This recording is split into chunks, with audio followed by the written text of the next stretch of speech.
daughters and sisters, mothers and wives, every woman in every walk of life. No ceiling can stop us. We're not here to ask. It's time. We're here to shatter that glass. We made a resolution to amend the Constitution and ratify the ERA.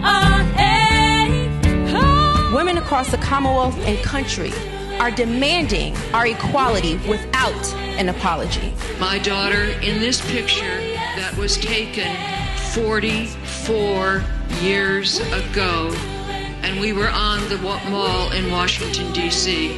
for the Equal Rights Amendment.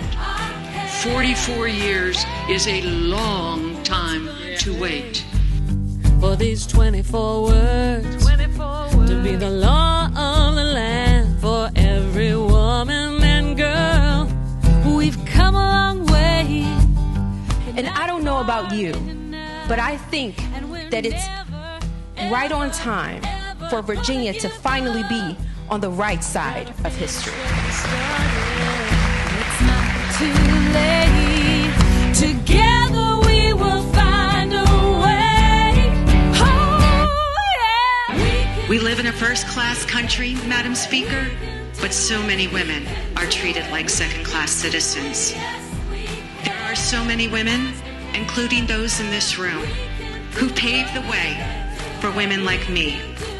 And none, Madam Speaker, none of this would have been possible without the incredible fighters for equality. ERA!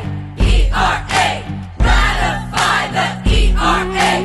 ERA! ERA! Ratify the ERA! Equality of rights under the law shall not be denied or abridged by the United States or by any state on account of sex. Equality of rights under the law shall not be denied or abridged by the United States or by any state on account of sex. It is time to guarantee true gender equality under the United States Constitution. It is time to change our standard of equal to truly mean equal, regardless of sex. And I want to be unequivocally clear that there is only one way to spell equality, and that is simply E-R-A. Thank you, Madam Speaker. All those in favor of the resolution, that the resolution pass, vote aye. Ayes 59, nays 41, abstention 0. For the women of Virginia and the women of America, the resolution has finally passed.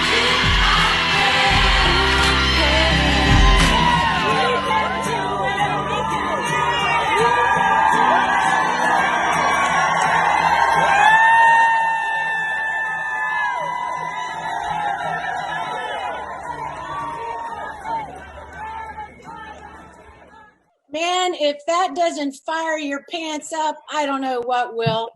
I'm so excited. In fact, we have our ERA swag on today. I got out my purple sparkle bag this morning. My husband's like, what's in that bag? I'm like, that's my swag bag, and that's where I keep all my ERA stuff. So, and I had all of them. So today you can see that we're real proud of this long fight. We're so glad that you're all here in the room today. And that is why, yes, we did it. And yes, we're going to do more for sure. And a few days ago, we celebrated this pivotal, historic, long battle on Wednesday. When we celebrated that historic moment where we passed it in Virginia to ratify the 38th. And so today we're doing a great show about equality for all. And we're going to do a segment on that with Michelle Kallen is here, the Deputy Attorney General for Virginia, to talk about the historic progress with that. And Eileen Davis, her sidekick, all these years, will talk more on the level of an activist that she's been pushing for years for equality.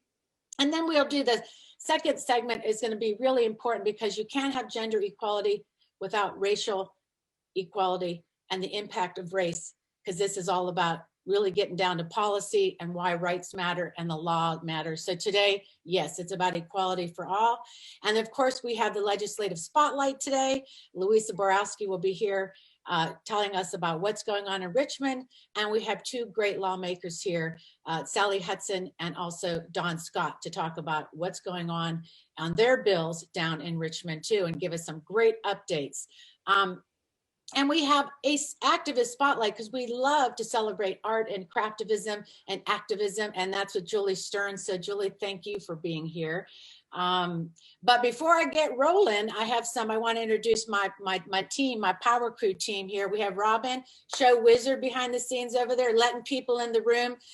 You have any issues, just kind of tell Robin in the chat. We have also the Stair Calhoun. Hello, Stair Calhoun, the show ambassador of Buzz. I'm here with my new green screen. You do, you're looking good and fine. I love it. And of course, we have Krista Jones, Vote Lead Impact, and now co-pilot on the Power Lunch, my show maker. How you doing, Krista? Excited to be here. It's a great day to celebrate in Virginia. Doing good. Great. You have your pearls on, of course, I could see. In my white, yes. Pearls. Yeah, okay. And I'm Catherine White, the mastermind of making good trouble on this team. And I'm always pleased to be in the room with you guys. Before we really get deep into it, I want to make some great announcements. For people in the room, thank you on this cold day to be in the room with us to have some fun. And please subscribe to our YouTube channel and put a thumbs up on our video. We really want to get some traction on all the great content we're making because we think it's important. And these guests come all the time. Let's show them we care about them and their time. So go to our YouTube if you can put that in the chat, team. And then stick around for the after chat. If you want to just after chat after the show, we like to hang out and just talk about what's on your mind and share some kind of impact and what you're doing in the world. And also, thank you, special shout out to our early backers. If you want to become an early backer, we'll put that in the chat because they really help us. This early money that they've given us has helped us do our show, and it really makes a difference. And look how great we all look. So thank you very much to our early backers. And you'll know them in the room because they have a special Zoom screen we sent them today. All right. So Louisa, are you ready to get us started? Our show. I am ready. Let's go. All right. Well, it is great to see everyone in the room. It has been yet another very busy legislative week in Richmond/online. I wanted to let you know that we have some bills that have passed either the House or Senate. So we've got some priority bills moving forward. You'll probably hear about one of them from Sally Hudson, which is on reproductive health. We're very excited. Her bill, as well as the companion bill that Senator McClure put in, have both passed the House and Senate. We have two bills that have passed the House on reducing gun violence. It's on prohibiting guns in polling places and the banning of unserialized weapons. And then our bill with Sam Rasool on local food and farming infrastructure grant program has also passed the House. So we have some bills moving. The challenge is we have a lot of bills we still are working on, and we only have a week left before crossover. And crossover is when the bills that were passed in the House go to the Senate and the bills that were passed in the Senate go to the House. So we have a lot to do. So if you have not yet signed up for our calls to action, I'll put my email in the chat. You can do so. I know we're going to have a number either to say, please vote for this bill or please consider this bill. In some cases, some of our bills haven't even been heard in a committee yet. So we want to make sure that we are making our delegates, stay true to what they promised, that they're going to work on these priorities for us. I also wanted to, I will share with you in the chat where you can track our priority bills. We can do it on our website now, virginiagrassroots.org, as well as the spreadsheet that we've been using. And final reminder, we still have elections coming up in Virginia. So I'm going to put the new website that was just launched for Lori Buchwald, who is in the special election on March 23rd for the open Senate seat in District 38. And we also now have somebody running against Dave LaRock in House District 33. And so we're going to put Paul's campaign website up too, so you can learn about him. Finally, this coalition is having its next coalition meeting on February 7th. We're going to have two of our lieutenant governors speaking during that coalition meeting, candidates for lieutenant governor. It will be Perryman and Levine. So very excited to have both of them. So if you would like to join us, I will put the RSVP in the chat. Just so you know, I won't be here next week, but I know they will find someone awesome to take my place. I have to run a program at Georgetown instead, but I will be back the following week. So great to see you guys, and keep up the great work on these calls to action. I don't know if we can find somebody so awesome, but we will definitely do our best. And I like the idea of holding people's feet to the fire. So what's your best, is there anything right now high priority that you want people to really get on? I know the clean energy bills are really big, and I know this is really, you know, now that we're all blue, an interesting challenge is really looking at, we want progress and really putting some heat on these. Yeah, I would say there, you know, clean energy is one that we really want to make sure we're getting people to vote on. In some cases, bills just get pushed to the side and then we don't get an actual vote. Right. And that means it's hard to hold people accountable when they haven't had to say how they feel about the bill. So that's one thing we want to do. Secondly, right to work finally got sent to a committee. We want to make sure it gets heard. So that's exciting. And then campaign finance is going to be just this ongoing drumbeat that we're going to keep hitting, because it is the bedrock of a lot of the problems that we're facing. And so we have a couple of bills that are still alive. So you may see some important calls to action on campaign finance as well. Okay, great. I think that HR 1 on the federal level was also really important for us to stay in action with, because that will really help kind of reform the whole process. So thank you, show anchor Louisa Borowski and Pittsburgh girl, a Steeler fan, I hope. Of course. It was a rough year, guys, rough year. I know Cleveland's giving you some trouble. That's my team in Youngstown, Ohio. So good for that. Okay, so let's get the delegates in the room. I'd like to start with Sally Hudson if she's here. Sally. The delegates aren't here yet, so maybe we move right on to the ERA update. Well, let me just say, yes, let's do it. And Krista, I know this is something you care about, and you've been in contact with the Deltas and about the progress they've made on this. So I'm going to hand the segment over to you, and then if the legislators come back, we'll just sort of switch it up. Sounds good. Well, when we started thinking about this topic, are they here, Robin? Sally just came in the room. Hey, put her on the screen. Then Krista can speak for a second. Let's put her on the screen and let's talk about it, and then we'll figure it out. We like to roll with it. This is what we're live, and I mean, those delegates are so busy and senators are so busy. I'm glad they made time. So, Sally, are you here? Sally Hudson. There she is. I'm here. Thanks for having me. Sally, this is Krista Jones. She's a co-anchor on the show.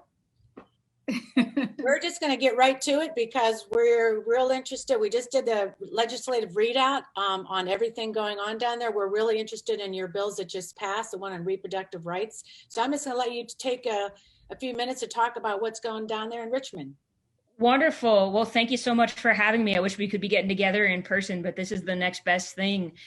We have a lot of exciting work underway on the House side. For those of you I haven't had a chance to meet before, my name is Sally Hudson. I serve the Charlottesville-Albemarle area in the House, and I'm an economist on the faculty at UVA.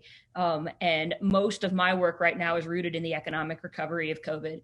So my top priorities have been on evictions and unemployment. Those are the number one things I've been hearing from constituents in the last year. And for me, that reproductive rights bill is very closely related as well. It's something I filed last year and we carried over into this coming session. It's a 10-year-old ban on abortion coverage on our state exchange. And so it's been long overdue, but it's especially urgent now because we have so many people who have lost their jobs and therefore their employer provided health insurance coverage and moved on to the state exchange. And because of that ban, they may find themselves without the coverage that they need when they need it. And so for me, it's one of the many things that has only become more urgent during our current economic downturn. My other projects are on longer term priorities for the General Assembly, but no less urgent, a couple on justice reform, one on penalties for simple possession of drugs that leave so many people with felony convictions that stamp them for life, and another one that just came out of appropriations a few minutes ago on reforming our structure of court fines and fees, which trap so many people in poverty when they should be getting back on their feet. And then a top priority, I know, for all of us, which is confronting our climate crisis. I have a bill to repeal Virginia's coal tax credits and reinvest that money in the Southwest region in a more sustainable economic and environmental future. And then another, which will be heard for the first time on Monday, that's aimed at lowering energy bills in Virginia by setting fair rates through our big utilities. As you may know, Virginians pay the 6th highest energy bills in the country. And that cost is really holding a lot of us back from investing in clean energy at the pace that climate change requires. It's also part and parcel of that economic recovery, because for a lot of our constituents, it's really their energy bill that is putting them right on the brink of eviction. I've knocked a lot of doors in my district from people who say, I've got an old house with leaky windows and it costs me $150, $200 a month just to keep my kids warm and have them online while school is going. And so that's the kind of stuff that I care about. It's a wide range, but for me, at the root of it all, it is economic justice. That's really my North Star. No, and it's a perfect topic today with equality for all. And we really learn about equality. It has to contain equity, right? Absolutely. Yeah, I mean, it's one of those subjects that, we were just talking about this with the Equal Rights Amendment. But if you get rights, it doesn't mean that all people get those rights. And you see that, and the importance of policy. So I appreciate your efforts on that, especially with the housing and the reproductive rights. All those are just, very important. So thank you. And is there any, I don't know if Don Scott is Don Scott here yet? No? Okay. So why don't we I'd like to talk a couple more minutes about are we going to go into special session? I know these bills are coming fast and furious, and people in this room are, you can see in the chat, we have people worried about the climate justice, worried about all these issues, not really getting the time that they deserve, right? So are you thinking that there's going to be a special session? Can you tell us what you're hearing? Well, I think I will defer to my more senior colleagues to convey the parliamentary dynamics. I know we have a governor who is committed to making sure that we get our work done, and he's got those tools. And I think that we have a lot of different ways to make sure that important projects continue. Let me say, sort of big picture, that I'm a really active advocate for professionalizing our legislature and extending our capacity to do work year round. We cannot govern a commonwealth of 8.5 million people in 30 days every year. That's just wild, because work and problems pop up year round. And what we saw this year is how handcuffed we are to really confront it. That calendar doesn't work for a modern Virginia, and it worked before Democrats were in power because Republicans were the party of no. It's very quick to say no. You can say no in 30 days, but if you want to build new things like we do, that takes time. I think you saw last year and this year too, a lot of what we're doing still is just tearing down the bad laws of the past. I mean, repealing bad things that Republicans put on the books, like that abortion coverage ban, and tearing things down is important. But that's a lot faster work than building things up, like paid sick leave, paid family leave, a robust clean energy package. That takes time. And to do that, we need a year-round legislature, not necessarily in Richmond 5 days a week, 52 weeks a year, but meeting periodically, maybe a week a month or something like that, so we can still stay rooted in our districts. And then we need the kind of professional staff support that lets us do our work seriously. I mean, Congress has all sorts of research and staff resources that they get to lean on to take care of their work and do it like professionals. And I always tell people that there will always be professional political operatives like there are in Richmond right now. Right now, they're just not elected. We're kind of outgunned by the lobbying corps and the people. They're full time, and I think we all want that change. And so the next steps for that, it just seems like we all want this, and hopefully we will get that. I don't know if that means you guys have to vote on this in the Senate and House, or bring up a bill, or just how does that work? Just quickly. Yeah, constitutional amendment would be the long-term solution, because our a length of session is capped by the Constitution. But in the meantime, I would love to see governors who are invested in more targeted special sessions. We could do a special session on, more justice reform. We could do a special session on climate. We could easily do a special session on health and then some. So, I always bang that drum whenever I can, because from our most active advocates, I think our leadership needs to hear that you want more work done and you want us to do it. And that means maybe changing how we do business a little. Yeah, I like that. The constitutional amendment obviously makes sense for permanence. And I love what you said, that it's a lot easier to tear things down. We saw this administration, the prior one, tear it down. It's a lot easier to break things than to make things. So we appreciate you, Sally, down there making things happen. And then your voice really matters, and your advocacy on all these issues matter. And we love getting that when you got elected. And so this is what this forum's about here, is really uplifting the grassroots voices on these issues. So we hope to have you back again, and we really appreciate your time. And we do know you have to go right back to session. So thank you for being here, Sally. Thanks for being here. Thanks for having me. And I'm going to kick it over to Krista to get the ERA segment started. Friend, it's all yours. Yes, thank you, Delegate Hudson. Thank you, Catherine. We are excited to celebrate and chat with our longtime ERA activists and legal scholar, Eileen Davis and Michelle Kallen.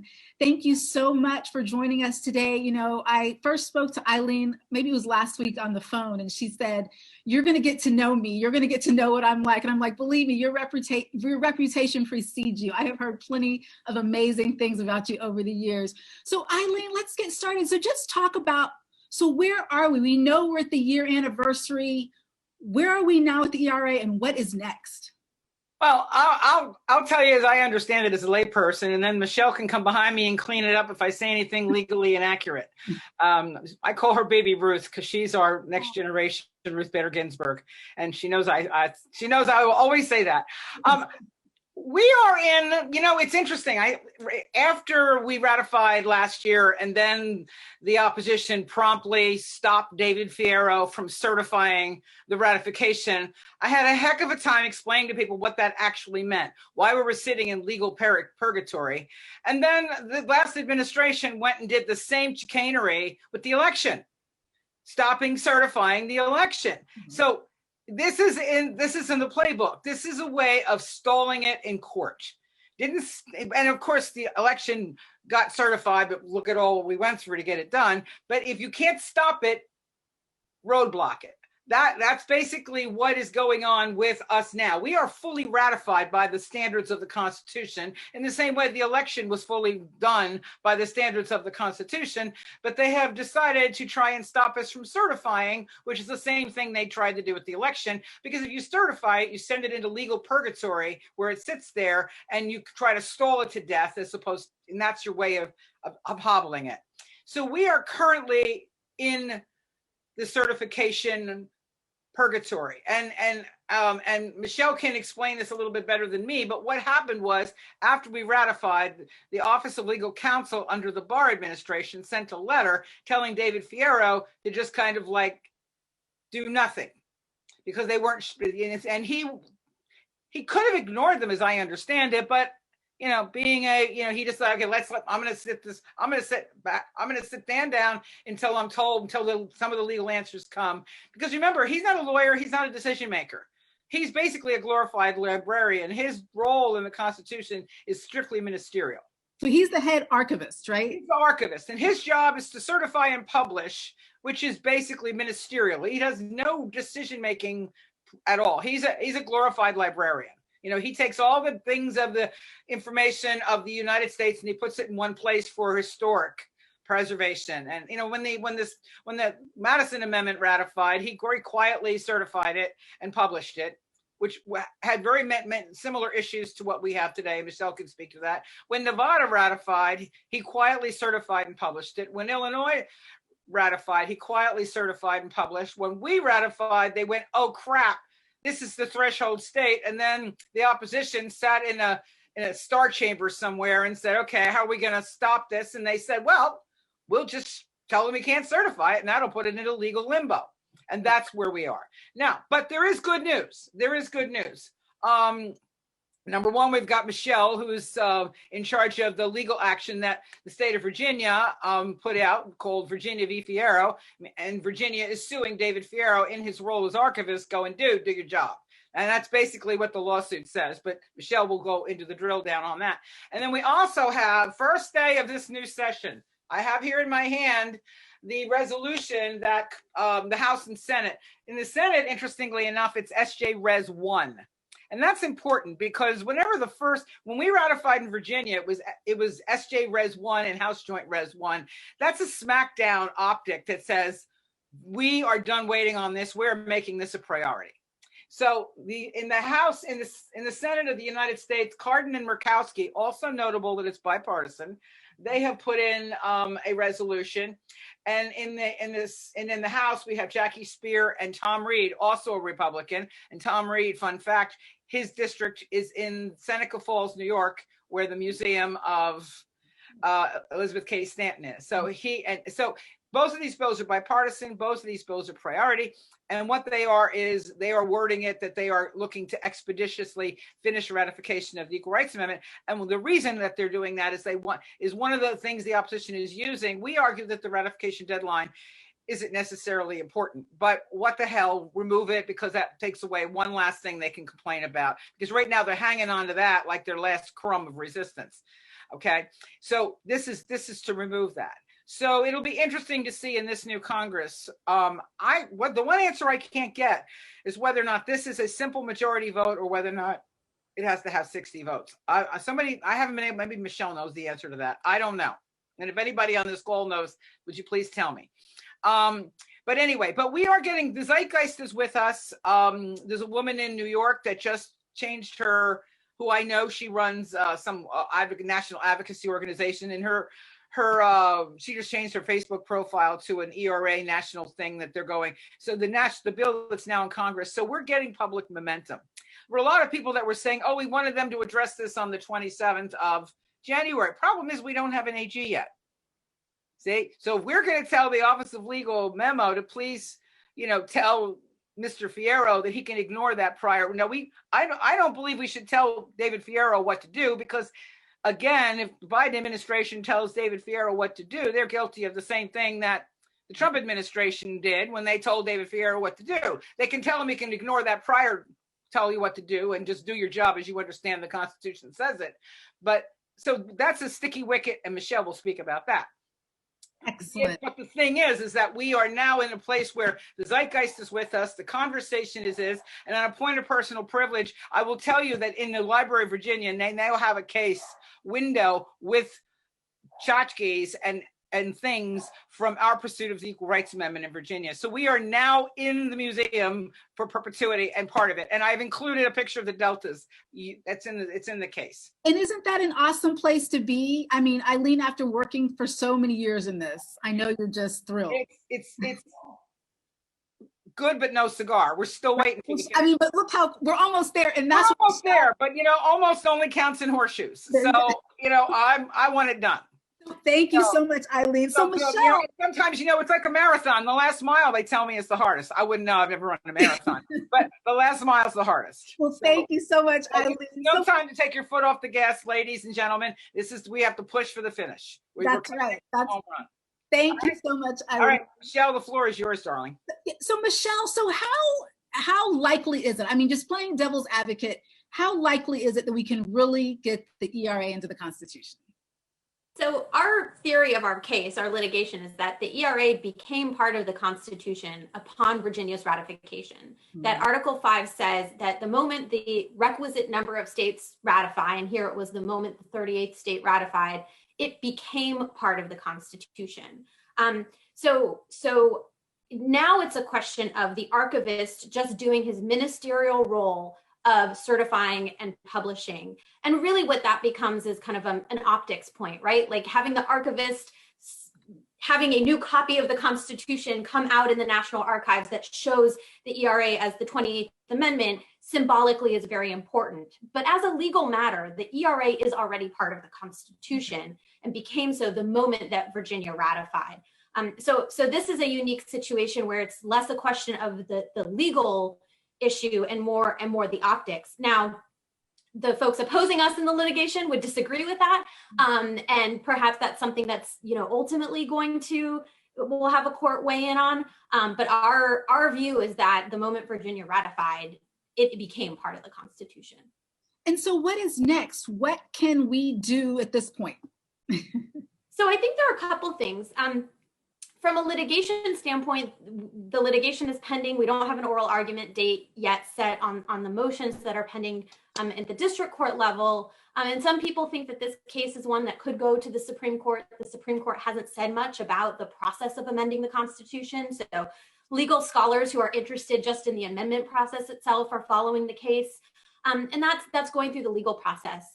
The Department of Justice's approach to this case started with the Trump administration and relied really heavily on this Office of Legal Counsel memorandum that in a lot of ways contradicted what prior Office of Legal Counsel's OLCs have done, contradicted a lot of just how they function. And so we don't know what the Biden administration is going to do and how they're going to approach it.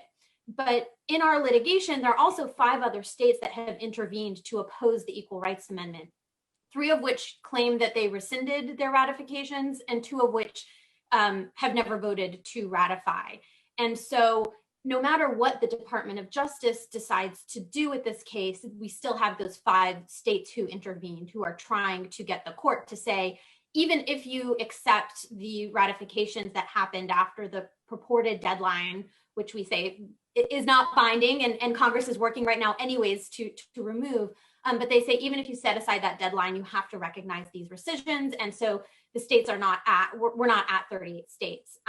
So one thing that can be done is to say, okay, well, even if you want that to be the case, which we think is wrong as a matter of law, let's have 5 other states ratify. Say, okay, fine, we won't count you, but we have the requisite numbers anyways. Another thing to do is the 5 states that claim that they rescinded, one of them, for example, Kentucky, each one of them, it's an utter mess as to whether they actually rescinded and what that means and how that works. But if they rescind their rescissions, that's another good thing. So that's something folks can do. I think also recognizing that the public piece of this and the optical piece of this is that it would be very unpopular, right? If the ERA is something people care about, if politicians know that opposing a bill removing the deadline, or if they know that if the Biden administration understands that people really care about the ERA, that might make them more likely to prioritize this and to think about it deeply and to not support the Trump administration's legally flawed and morally flawed approach to this. So I think continuing to talk about this, showing legislators that this is something that is really important to us, and helping the public know that no, people are not all recognizing that the Equal Rights Amendment is part of the Constitution. It's an overwhelmingly supported by the public, and most Americans think that there was an Equal Rights Amendment in the Constitution long ago. So helping inform people where we are is really important. Absolutely. Well, thank you so much, Michelle. Thank you, Eileen, for that excellent overview. I think everyone's really happy to know that there is still much we can do. And Virginia excels at putting pressure on our legislators, right? Just making a campaign out of all this. So I'm sure Virginia can lead the national movement as well toward this. So thank you both so much. Krista, you said that well. And Michelle, thank you for being here. And I know that we have, after you, somebody that's going to make ERA get even louder is we have in the room. Not only Kim Cummings here at Delta that is a part of Carroll Foy's campaign for governor, but Jennifer Foy is here and she's just a champion for equality. And if you ever heard her speak, don't say no. She eats no for breakfast too, but she's going to center that campaign around the ERA. So I feel like Virginia is going to lead it. So stay in touch and we'll just keep pushing that up, because it should be a no-brainer to ask for women to be in the Constitution. It's about the law. So thank you. Thank you. Thank you. Thank you.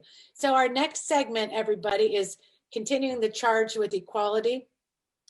We have Adele McClure. Hello, Adele. Nice to see you, Executive Director of the Virginia Legislative Black Caucus. That's a lot of stuff to say in a long line, so sorry. But it's so exciting to have you back because you were our special surprise guest at the Women's Summit in our last segment. So I'm really grateful and excited that you're here today. And of course, badass, champion for equality, a candidate for governor in Virginia, Jennifer Carroll Foy, welcome. And this segment was really special to this talk around equality. And I couldn't imagine two better people to really kind of talk about this subject of equity. Jennifer, when you came to the Women's Summit, we were talking about the right to vote. You just reminded us so eloquently that women did get the right to vote, but not all women got the right to vote. And then also in policy, all the work you're doing, Adele, really focusing on equity and policy and how really that is in the end, how we really, make sure that equity is included. So I'd like to start it up with Adele because I put you first up to introduce yourself even further and give yourself a few minutes to really talk about what you're doing and your priorities. And feel free, ladies, to talk to each other also during this segment, and we will follow it up with question and answer.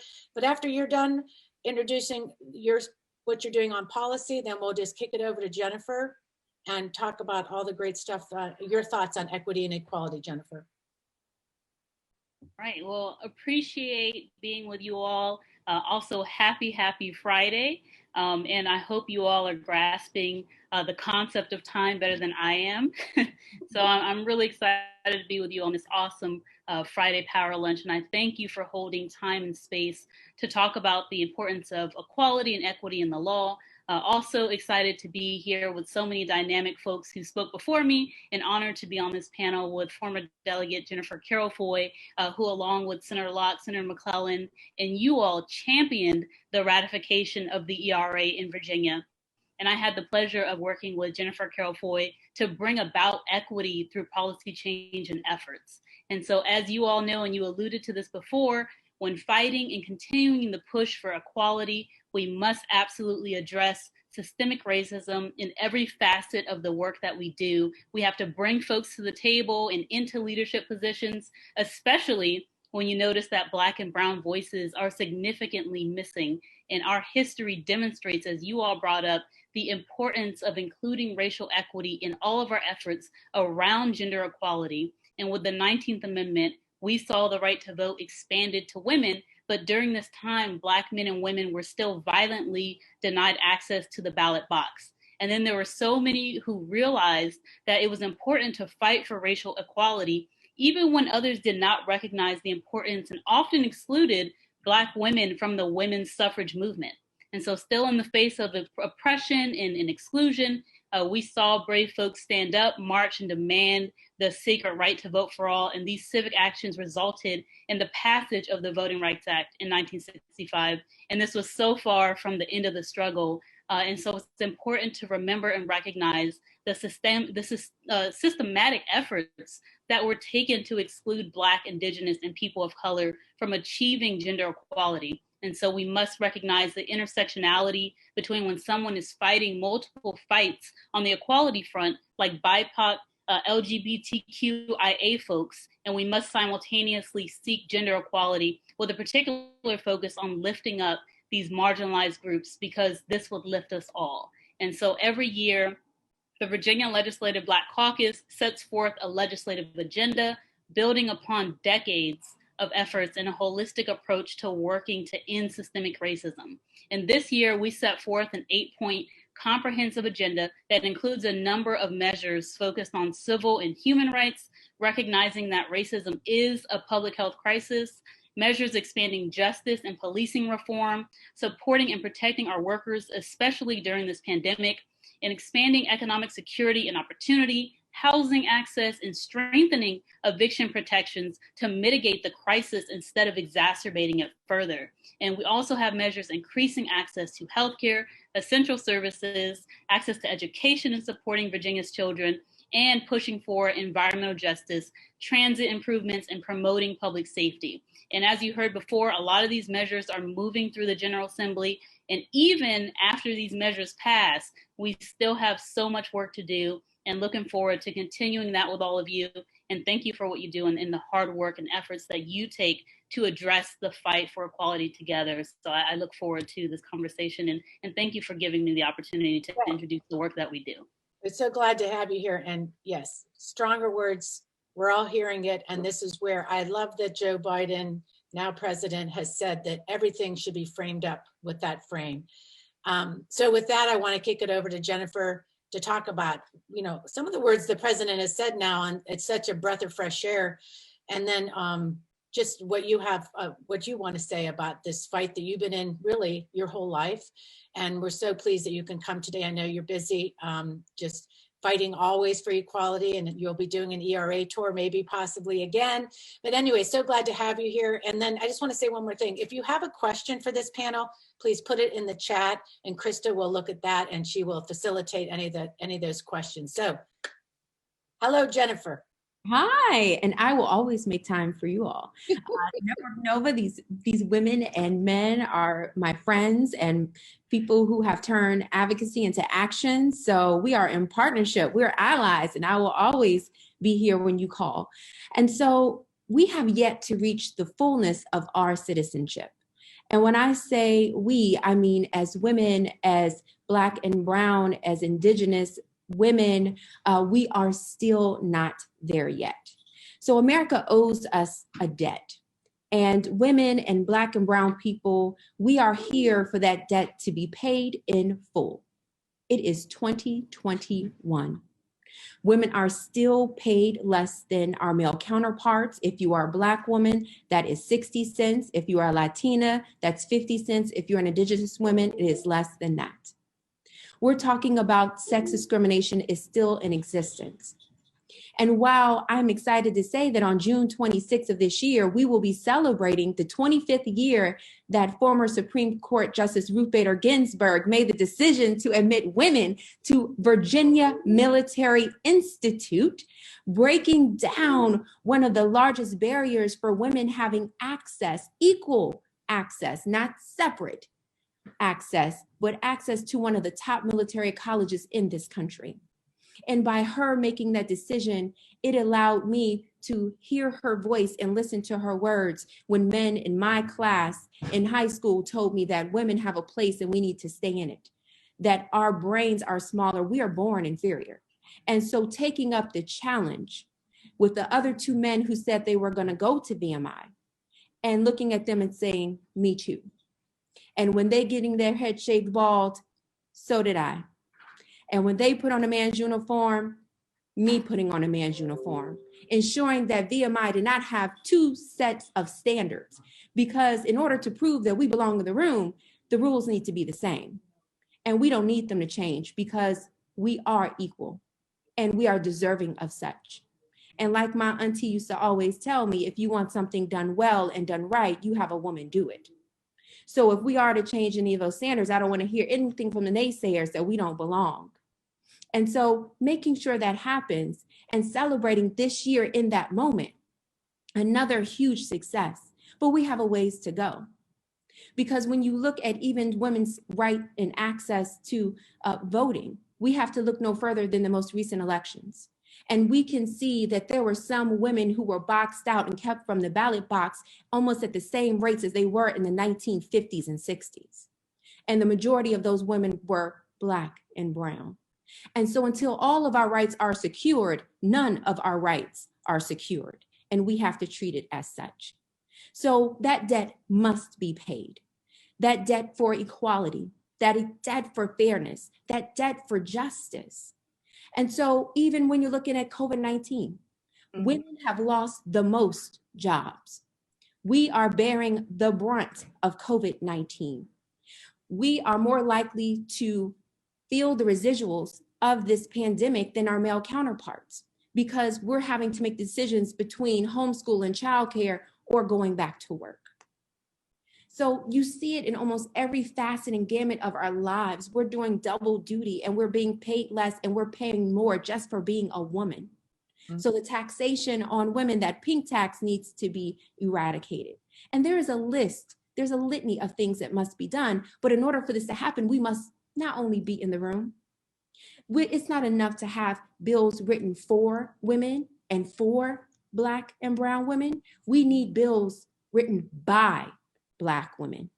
And so while I'm excited that we're all celebrating the first Black woman vice president, first South Asian woman vice president, we have yet to be able to be the leader of the free world. And for many of you who don't know, we have yet to have a Black woman lead any state in this nation in our country's history. So when I say we have some unfinished business, I mean, we have unfinished business. We do. And 2021 is that year. And thank you so much for having me here. Oh, I knew you would bring it. And both of you guys, I'm interested. So moving forward, I mean, we have policy, Adele, in the Virginia that I think something just maybe even passed today that could have caught your eye. I know that Sally Hudson was talking about housing and different things, but it is like Jennifer Foy said, you have to be at the table, right? And that makes policy change, if anybody wants to speak about that. And I think that's what you kind of said, but it is important. And yeah, and here's my friend who does the show Seat at the Table, Krista. So important to be at the table. I mean, I absolutely think it's important to be at the table, just like you all have said, just like Jennifer Carroll Foy has said, because there are so many instances where people don't see the barriers that exist. They are invisible to them because they haven't lived them. And so it's important not only to have people at the table, but just like Jennifer Carroll Foy said, to write the bills, to lead up efforts, to be in large leadership positions. And it's not enough to just say, hey, we want to hear your voices. We have to make sure that we are uplifting and putting people in the positions to make the decisions. Right. Absolutely. And you know, something on your mind? Yeah, so in addition to policy, and that was a great response, Adele, what else, just kind of speaking from the heart from both of you, what advice do you have to give the people on this call in terms of day-to-day? So we get the policies, we're working there. What can they be doing day-to-day to get us to this point of gender and racial equity? So for me, I would say, you know, holding our legislators and our electeds accountable. Right now, there's a big push for us to support efforts, for example. Is that her wife? Like repealing right to the many people on this call and organize our friendly. It's a part of our democratic, platform. And so pushing that means real equity, because there's one place, man, women, Black or white, all get paid the same. And that is with a union. It's the Earn While You Learn program. It's the best kept secret in Virginia. And so we're talking about, you know, why women are still not getting paid equity. Well, there's one place where you don't have that problem. And so passing bills like that is how we get there. Because I'm gonna be honest with you, one of the last things that Dr. Martin Luther King fought for was for sanitation workers. And he said, unions are the way to go. It's the most efficient way to get to the middle class. And so he saw it as an avenue for the marginalized communities to finally have, you know, economic equity, which is the founding issue of ending the racial wealth gap. And, you know, so it will solve so much of the intersectional problems that we face and we have now. So like he said, it doesn't matter if you have a seat at the table if you can't afford what's on the menu. And so that's how we get there. So supporting policies that is going to move us toward addressing our inequities in our healthcare, education, environment, systems, and then also holding elected feet to the fire and responsible for making sure we get these things done. Yeah, and if I could just speak honestly and from the heart, I think it's also on a personal level that for me, even getting involved in activism, having some blinders on, I didn't even know we're there. I thought, here I am, a women's studies graduate, care about people, care about equality, but I still had these blinders on of this white privilege. When I heard that word at first, I'm like, well, what is that? So it takes you to educate yourself. And educating myself, not being afraid to ask questions. I think for white women and white people, sometimes we do want to help, we do want to do, and then we get a little bit like, well, what does that look like? And we doing it right? And I think it's just being honest and raw and having friends that you can talk to on a personal level to change yourself first.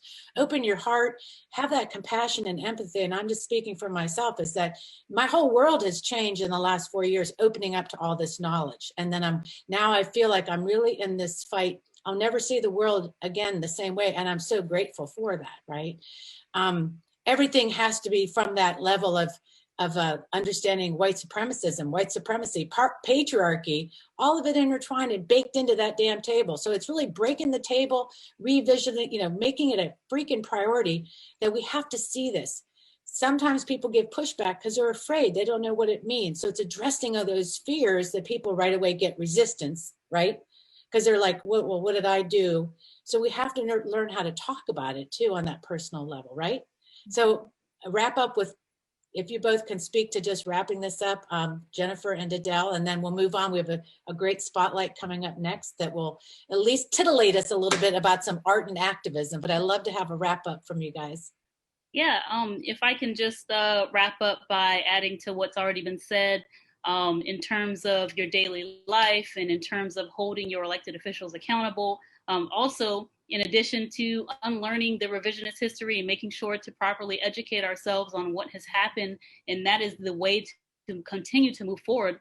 And in the private sector, I spent some time in the private sector holding employers accountable. I mean, there's so many different ways to do it. Jennifer Carroll Foy just spoke to it. And, in wrapping up, if you all have anything that you need, feel free to reach out to me. I posted some links in the chat. We have some different ways that you can get involved in pushing the legislative agenda in addition to other policy items. So please, please, please feel free to reach out, and thank you for all of the work and all of the hard efforts that you're putting into making sure that you're uplifting, racial equality in addition to gender equality. Absolutely. And I concur with everything that Adele said. She said it perfectly, and let's just continue to conspire. One of my co-conspirators is on the call right now, Miss Eileen Davis. It was from a spark in a conversation that we had. And, it was about, hey, let's get this ERA thing done, Jen. I'm not sure if we're going to be able to do it, and it's like, well, listen, let me introduce myself. Right. And so, I don't know how to take no for an answer, and together we're going to get it done. And with the wonderful organizations of many of the men and women on this call, and the giants of whose shoulders we all know we stand on, we were able to make Virginia the 38th and final state needed. I was happy to introduce it and for it to be my resolution that passed the General Assembly, and we have celebrated that as the 1-year anniversary on January 27th. And it sparked from a conversation. So that's what we have to do. Let's continue to talk. Let's figure out how we get paid family medical leave, paid sick days, affordable child care. How do we get, the things that are keeping the 160 million women and girls out there from reaching their full possibilities and potential? How do we chip away at the patriarchy? Like, that is what this is about. And it all starts from conversations like these and organizing and mobilizing the wonderful people like the ones on this call. So thank you for the work that you do. And I'm proud to be an ally and a partner. Yes, conspire is the word for the day, everybody. Conspire. And that's so true. Isn't that true about women? We sit down, we're like, we're going to get it done. Absolutely. Right? So with that said, I'm going to hand it over to my partner in crime, our partner in crime, Robin, to tee up the next segment. Thank you, Adele. Thank you, Jennifer Carroll Foy. And here's our friend Robin. Hello. And I am going to bring up Julie Stern, my good friend from Postcards. Julie belongs to the Vienna Postcard Group, one of the premier postcard powerhouses here in Virginia. And the Vienna postcard writers are well known for their handmade postcards. And Julie is going to talk to us a little bit about craftivism and what they've been doing there out in Vienna. So Julie, I'm going to bring up your slides so you can walk us through the incredible work you do. Great. Thank you so much, Robin, for inviting me to join you today to speak to this amazing group of activists about my silly little postcards. And here they come. I thought we had them. Here we go. Now people can see them. Great. As Robin mentioned, I'm one of the current organizers of the Vienna Postcard Group, and we have a mailing list of about 150 postcard writers in Vienna, Falls Church, McLean, and thereabouts. Next slide. This is our group before the pandemic when we met at the Whole Foods Cafe in Vienna every week. And if you look closely, you'll see that some of these cards are handmade. They're cut out of old cereal boxes and other packaging and decorated with stickers and markers and washi tape. We believe that these handmade and handwritten cards are even more likely to catch the recipient's attention and convince them to vote than a printed card. And I've also found that making these postcards has been a great way to relax and self-soothe between canvassing, protesting, making phone calls, and other activities. My journey as a craftivist began when I retired in mid-2018, and I was looking for a way to save money on postcards. I began by purchasing blank postcards and simply writing vote and other relevant information on the front of the card. Then I came up with the idea of cutting those 4 letters out of old road maps and gluing them onto postcards like these. Next. Next. Then later I began cutting the same words out of other materials. Next. Including magazine and catalog photos and making my own blank postcards out of old cardstock and manila folders. Next. I also cut out other relevant words and glued those onto the postcards. Then sometime in late 2018, I came across photos on Twitter of upcycled postcards. Next. That other postcard writers had made from old cereal boxes and other packaging. I immediately started saving my boxes and doing the same. When I brought this idea to our group, our founder, Missy Dixon, and her daughter also started making their own upcycled cards. Pretty soon, our fellow postcardists were saving and bringing all their old cereal boxes, and many of us were making our own cards, both at Whole Foods and at home, by the hundreds. Next. Next. Next. These are just some various examples. Somebody was really good at cutting O's out of tape, which I could never do. Next. Then last summer, I watched a postcard collage session online. I wish I could credit the artist who presented it, but I came in late and I never caught her name. She inspired me to make bigger, more creative collages covering the entire front of blank postcards with photographs and other images. Next. Like this. This technique has also been great for covering postcards made of less appealing packaging and for reusing leftover postcards with old dates or other printing on them. Next. Next. Robin recently gave me a bunch of cards with an outdated district map printed on the front, and I've been enjoying covering those maps with these mini collages. If these photos have spurred your interest in making your own postcards, I hope you'll join the Vienna Postcard Group Zoom gathering next Friday, February 5th at 10 a.m. We'll be doing a postcard craftivism workshop, and Robin will post a link to the Zoom invitation and a list of materials to gather if you'd like to participate. I'll also put my email address in the chat. If this session goes well, we'll also do additional ones for other groups in the future. Thanks again for inviting me to join you this week. Thank you. Thank you. All right, Esther, are you ready to? I am ready. I am ready. All right. Well, then let's go on the screen and. So good afternoon, everyone. Please shop at the Badass Boutique this week. Okay, I've made it particularly appealing by reducing prices.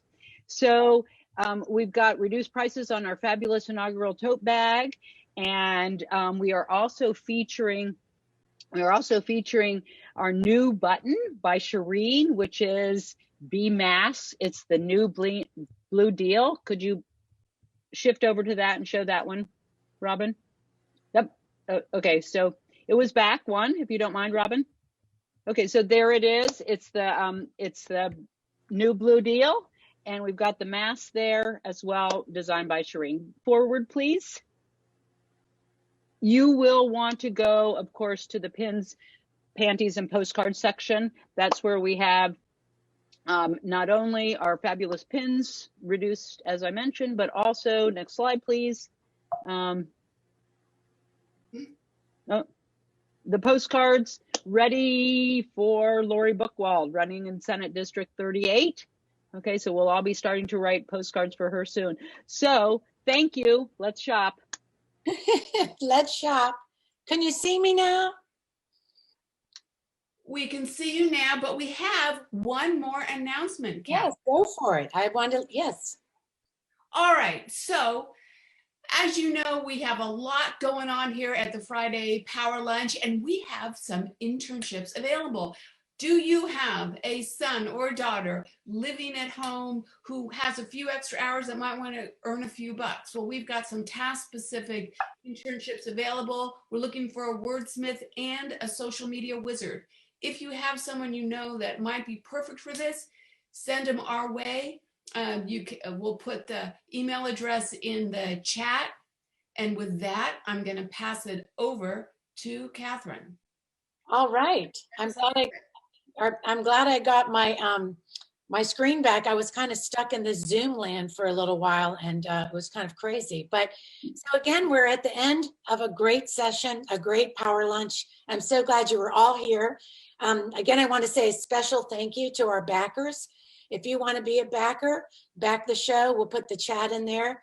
And then we will do later, after we're done with the first part of getting a push out for being a backer, we will start the subscription part of this show. And this show will always be free and available. The subscription just allows us to sort of financially support this show. And it's about time we did it, as we say. So thank you. And next week, we are going to have Abigail Spamberger in the room. We had Eileen Davis, her mom, today. And next week, we're actually going to have the Congresswoman. So we'll hope you'll join us for that next week. And we also have Lori Butchwald. Is it Butchwald? Am I saying it right? Lori? Good. Yep, sounds good. We're going to have Lori next week too. We'll be writing postcards for her. And Julie Stern, I want to say your postcards are gorgeous. Thank you. Inspiring. And there's nothing silly about that. That's actually art. That's art, and those will be in museums someday. Trust me. We see them all the time in folk art, and what we do as women is pretty awesome and cool. I'm wearing a sash made by my friend Robin Warner. Another way that we all do our activism through art. We should really celebrate all that we do. So I think that's about it. Let's roll the credits. We hope you stay for the after chat. We hope that you will subscribe to our YouTube. And as usual, we'll see you next week. And let's get busy.